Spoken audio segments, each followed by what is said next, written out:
झारखंड की राजधानी रांची में 270 विद्यालयों में से 77% स्कूलों में बेहतर लैब यानी प्रयोगशाला की सुविधा नहीं है। ये बातें चिंताजनक है कि नहीं? इस बात का खुलासा नेशनल अचीवमेंट सर्वे नेस की रिपोर्ट में हुआ। बच्चों के प्रैक्टिकल संबंधी कार्य इसके चलते पूरी तरह से ठप है। ऐसे में शिक्षा विभाग की यह लापरवाही विद्यार्थियों के सपनों को पूरा करने में बाधा बनी हुई है। नमस्कार, मैं उमेश कुमार और आज की इस वीडियो में मैं आपको बताऊंगा इस रिपोर्ट के आंकड़े को जो बताती है कि झारखंड में विद्यालयों का, सरकारी विद्यालयों का शिक्षा का क्या बदहाल स्थिति है। अब जरा सोचिए, बिना प्रैक्टिकल बच्चे कैसे डॉक्टर या इंजीनियर बनेंगे। और छोड़िए, खुद रांची जहां राजधानी हमारे राज्य, उस प्रदेश की राजधानी की 77% स्कूलों में तक में लैब नहीं है। जब देश की राजधानी का ये हाल है तो बाकी जिलों की क्या हाल है। आपको बता दूं, बिना प्रयोग के विज्ञान का अध्ययन अधूरा है। साइंस ऐसा सब्जेक्ट है कि आप बिना प्रैक्टिकल के आप अच्छी तरह से चीजों को सीख नहीं सकते। लेकिन जिले के सरकारी स्कूल के विद्यार्थी बिना प्रयोगशाला के ही विज्ञान का अध्ययन कर रहे हैं। आप अपने प्रदेश के, अपने गांव के, अपने पंचायत के स्कूलों में जाके विजिट कर सकते हैं। ये समस्या हर गांव के युवाओं के बच्चे हैं, हर गांव के, पंचायतों के, प्रदेश के हर गांव के अधिकतर मोस्ट ऑफ स्कूल की यही कहानी है। डॉक्टर, इंजीनियर, विज्ञानी बनने का सपना पूरा ना होता देख स्कूलों के विद्यार्थी चिंतित हैं। हर बच्चे का सपना होता है कि बड़े होकर वो डॉक्टर बने, एक अच्छा इंजीनियर बने, एक वैज्ञानिक बने। लेकिन क्या झारखंड में शिक्षा विभाग की लापरवाही विद्यार्थियों को सपनों का पूरा करने देगी? विद्यार्थियों के अपने सपनों को पूरा करने देगी? बिल्कुल नहीं। ये बाधा बनी हुई है। स्थिति यह है कि स्कूलों में, प्रयोगशाला में प्रायोगिक कार्य कराए बिना ही विज्ञान विषय की पढ़ाई छात्रों को कराई जाती है। प्रैक्टिकल के नाम पे सिर्फ नंबर दिए जाते हैं, लेकिन प्रैक्टिकल नहीं कराया जाता। जिले के 33 स्कूल ऑफ एक्सीलेंस को छोड़ दें तो बाकी स्कूलों में विभिन्न एजेंसियों के भरोसे साइंस लैब को विकसित किया जा रहा है। वहीं दूसरी ओर नेशनल अचीवमेंट सर्वे नेस की सर्वे रिपोर्ट में जिले के 270 स्कूलों में से 77% सरकारी स्कूलों में बेहतर लैब यानी प्रयोगशाला की सुविधा नहीं है। ये आंकड़े का खुलासा हुआ। प्रैक्टिकल कराने का कार्य अधिकांश स्कूलों में पूरी तरह से ठप है। सिर्फ प्रैक्टिकल कक्ष के नाम पे, प्रयोगशाला कक्ष के नाम पे कक्ष है, लेकिन प्रयोगशाला वहां पे है ही नहीं। सारे प्रायोगिक सामग्री अलमारी में बंद है, या तो नहीं है या बंद है, या टूटे फूटे सड़े अलमारी में पड़े हुए। जिले के सरकारी स्कूलों में विज्ञान सामग्रियों की खरीदारी की जाती है। इसके लिए निर्धारित राशि भी स्कूल प्रबंधक को प्राप्त होती है, लेकिन जहां प्रयोगशाला के लिए कक्ष नहीं है वहां विज्ञान सामग्री अलमारी में बंद पड़ी हुई है। इसका प्रयोग शिक्षा सत्र में केवल और केवल विद्यार्थियों को पहचान के लिए दिखाई जाती है।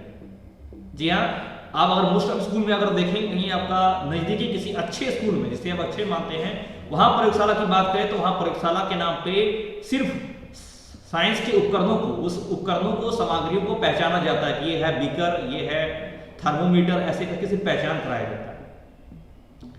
इस स्थिति में स्कूलों में पढ़ने वाले बच्चे, छात्रों को डॉक्टर, इंजीनियर, विज्ञानी बनने का सपना भला कैसे पूरा हो सके? आप बता दो, स्कूल में 2 प्रकार की प्रयोगशाला होनी चाहिए। ये शिक्षा नीति ये कहती है कि अच्छी शिक्षा के लिए 2 तरह की प्रयोगशाला होनी चाहिए। पहली एकीकृत विज्ञान, जिसे हम इंटीग्रेटेड साइंस प्रयोगशाला कहते हैं, जिसमें विज्ञान सामग्री के अलावा गणित की सामग्री होती है। दूसरी प्रयोगशाला में केवल विज्ञान की सामग्री होती है। 2 प्रयोगशाला इंटीग्रेटेड, एक सिर्फ साइंस। स्कूलों में प्रयोगशाला का उद्देश्य दरअसल भौतिक शास्त्र में प्रकाश, गति, ध्वनि के प्रयोग कर इंजीनियरिंग की आधारभूत शिक्षा देनी है। साथ ही जीव विज्ञान के अंतर्गत शरीर के अंदरूनी अंगों का प्रत्यक्ष देखकर उनकी बारीकियों को समझकर बच्चे को डॉक्टर बन सके। विज्ञान की प्रयोगशाला कर उसके रसायनों का, उपकरणों का जो थ्योरी है, जो उसके प्रक्रिया है, उनको समझ सके, देख सके, जो दिमाग में उसे बैठ सके। इस आधारभूत प्रायोगिक शिक्षा से वंचित छात्र इस दिशा में आगे नहीं बढ़ पा रहे हैं। स्कूल में दिखावे की प्रयोगशाला के नाम पर छात्रों के साथ धोखा किया जा रहा है। आपको बता दूं, प्रावधान अगर आपकी बात करूं कि शिक्षा का क्या प्रावधान, दरअसल ये प्रावधान ये है कि हाई स्कूल व हायर सेकेंडरी स्कूलों में प्रयोगशाला के लिए अलग कमरा व प्रयोग में आने वाली सामग्री होनी चाहिए। ये प्रावधान है, ये होनी चाहिए, रूल है। प्रयोगशाला की देखरेख व सामग्री देने के लिए लैब टेक्नीशियन भी होनी चाहिए हर एक विद्यालय में। सप्ताह में 2 या 3 बार विज्ञान विषय की पढ़ाई गई थ्योरी का प्रयोग कराना चाहिए। ये प्रावधान है, आपको बता रहा हूं, मैं रिपीट कर रहा हूं, ये प्रावधान है कि हर स्कूल में ये होनी चाहिए।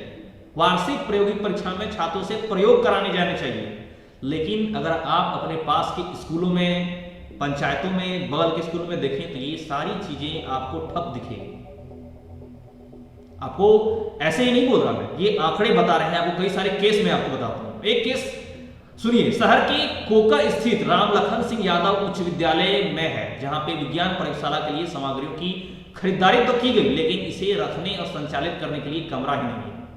प्रधानाध्यापिका शांति सिंह का कहना है कि सभी सामग्रियों को अलमारी में बंद कर रखा है और कमरे की सुविधा मिलने के बाद ही प्रायोगिक कक्षाएं संचालित की जाएंगी। एक केस जिले के बुढ़मू प्रखंड स्थित उत्क्रमित उच्च विद्यालय गुरुपीठी में है, जहां ना तो प्रयोगशाला की सामग्री है, ना ही कमरा और न ही बच्चों को प्रायोगिक कक्षाएं संचालित करने वाले इंस्ट्रक्टर ही। लिहाजा यहां आनन फानन में ही बच्चों को प्रायोगिक कक्षाओं की जानकारी दी जा रही है। प्रधानाध्यापक जो है वो कहते हैं कि 8वीं में 69 और 9वीं में 65 और 10वीं में 57 छात्र छात्राओं के लिए थ्योरी के अलावा प्रैक्टिकल कक्षाओं की कोई व्यवस्था नहीं की गई है। एक case GMS KM Mallik school Lalpur में क्या है, जहां पे कक्षा संचालन के अलावा कोई सुविधा नहीं है। यहाँ के विद्यार्थियों को शौचालय के लिए भी बाहर जाना पड़ता है। कई बार स्कूल प्रबंधन के द्वारा स्थानीय जनप्रतिनिधि और विभाग को आवेदन दिया गया, लेकिन सुविधा अब तक उपलब्ध नहीं कराई गई। यहां भी प्रयोगशाला के नाम पर कुछ भी संचालित नहीं है। वहीं प्रधानाध्यापिका का कहना है कि थ्योरी के अलावा 8वीं कक्षा के बच्चों को अन्य सुविधा बहाल नहीं की गई।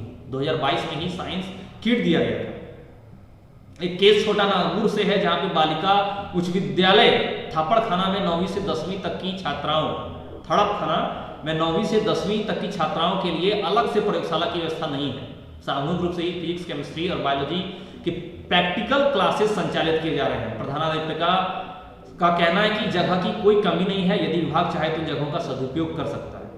जिले के 37 में से 33 स्कूल ऑफ एक्सीलेंस में साइंस लैब तैयार हो चुका है। बाकी स्कूलों में कुछ एजेंसियों को चिन्हित कर साइंस लैब विकसित करने का निर्देश दिया गया है और इन्हीं एजेंसियों की मदद लैब को संचालित किया जा रहा है, ऐसा कहना है जिला शिक्षा पदाधिकारी का।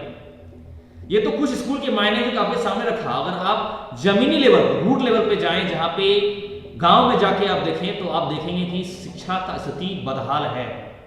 साइंस, बायोलॉजी और गणित के प्रयोग का प्रैक्टिकल जो है, जो जरूरी है, बेसिक है, वो नहीं हो रहे। ऐसे में झारखंड का विकास कहां तक हो पाएगा जब झारखंड के बच्चे अच्छे से नहीं पढ़ेंगे, एक प्रैक्टिकल से मन से नहीं पढ़ पाएंगे, चीजों को समझ नहीं पाएंगे। तो ये बात बयां करता है कि झारखंड के बच्चे, यहाँ के होनहार छात्र भी बाकियों की तुलना में पीछे रह गए। ऐसे में राज्य को बनता है, जिला शिक्षा पदाधिकारी को बनता है, शिक्षा के सभी अधिकारियों और राज्य के मंत्रियों और सभी का बनता है कि वो शिक्षा की ओर ध्यान दें। ये बात मैं नहीं बोल रहा, ये गांव के स्कूल के उसके पेरेंट्स, बच्चे के पेरेंट्स सभी ये बात बोल रहे हैं। ये पूरे राज्य की, ये पूरे प्रदेश की मांग है कि वो चुनावी मुद्दों या अन्य मुद्दों पे छोड़कर सबसे मूल जो प्रायिकता, मूल जो है प्रायोरिटी शिक्षा को दें, क्योंकि शिक्षा ही किसी राज्य का, किसी प्रदेश का सबसे महत्वपूर्ण पूंजी होता है। जहां के बच्चे, छात्र, युवा शिक्षित होते हैं, वो राज्य, वो प्रदेश, वो गांव शिक्षित और विकसित होता है। आज की इस वीडियो में फिलहाल इतना ही। हम आगे आपसे फिर मिलेंगे कुछ नई और अच्छी जानकारी के साथ। हमारे साथ अंत तक बने के लिए धन्यवाद। जय हिंद, जय भारत।